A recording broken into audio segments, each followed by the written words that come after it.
Moi je suis Pauline, je travaille à Nice et donc je suis pratiquement 5 en famille actuellement, 5 enfants. Donc le but de cet exposé, c'est de vous montrer en fait que le langage est un des buts de la stimulation dans le domaine de la communication, mais bien sûr c'est pas toute la finalité de la méthode, hein, c'est un des objectifs qu'on poursuit. Le langage, il se met en place pendant 2 ans chez un enfant classique, 2 ans et demi. Donc c'est bien le temps qu'on préconise pour cette méthode. Hein. Quand on démarre avec les enfants, on dit on en a pour un minimum de 18 mois, 2 ans. Eh bien, il faut se dire qu'un enfant de l'âge de 0 mois jusqu'à 2 ans et demi, va mettre tout ce temps à faire émerger les premières paroles. Hein. Donc il faut être patient. C'est par étapes progressives. Vous l'avez tous évoqué, les parents, aujourd'hui. Ça commence par un regard qui s'échange, puis un effleurement, puis des gestes qu'on partage, et enfin la parole qui apparaît.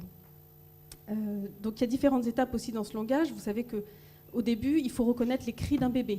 On va avoir des cris qui manifestent le froid, la faim, l'inconfort. Puis ensuite, on aura des gazouillis, le babillage, des premiers mots, le nom. Enfin, voilà, il y a vraiment plusieurs étapes avant que le langage apparaisse. Et il faut être attentif à toutes ces étapes. Et c'est un peu l'objet de cet exposé aujourd'hui, c'est de vous les remettre en tête, hein, pour suivre votre enfant pas à pas.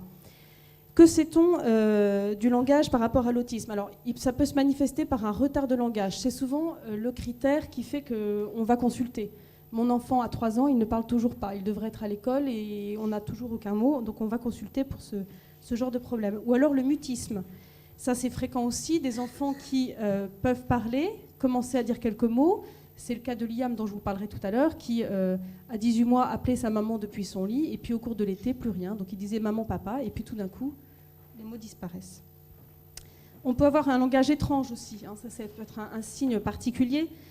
En écholalie, donc des mots que l'enfant répète indéfiniment, une voix soit très faible, alors très criarde, des pleurs ou des rires étranges. Et puis, on peut aussi avoir un langage peu adapté, sans but de communication. Ça, c'est le cas de Victor, que je suis à Bastia, qui est dans son monde et qui se raconte des histoires, mais en fait, on peut difficilement le rejoindre dans son discours. Quelques étapes de langage pour vous donner une application concrète.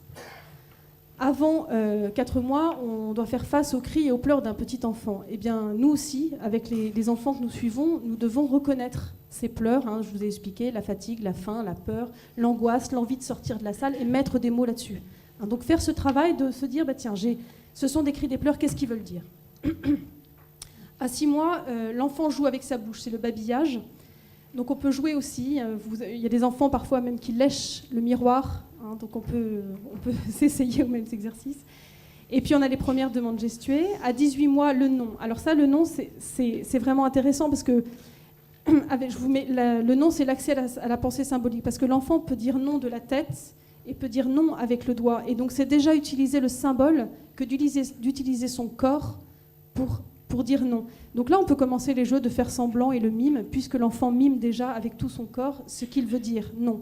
Ou alors quand l'enfant nous rejette, hein, nous repousse avec sa main, il est déjà dans quelque chose de symbolique. 18-24 mois, habituellement, on voit apparaître les premiers mots. Maman, papa, encore, bravo, tiens, donne. Ce ne seront peut-être pas forcément les mots que vos enfants diront en premier. Souvent, ces enfants nous adressent des mots étonnants. Qui ne sont pas forcément papa, maman, tiens, donne. Mais voilà, donc il faut rebondir sur ces mots, être attentif, et les enrichir, les répéter. Et à 3 ans, l'enfant dit « je », habituellement. Et là, je cite à nouveau Annie Dautivet qui dit « le jeu se construit dans le jeu ». C'était la phrase qui a tout déclenché dans son approche, c'était ce que l'orthophoniste lui avait dit. Et effectivement, ce que nous recherchons à travers cette méthode, en jouant, c'est d'accéder à la petite personne qui est à l'intérieur de cette bulle. Donc la méthode des 3 I rejoint cette devise, le jeu qui permet par le plaisir d'être en relation. L'idée que reproduire les gestes stéréotypés des enfants, en fait, permet de les détendre. Et donc reproduire comme un miroir favorise la production de neuropiacés d'analgésiques.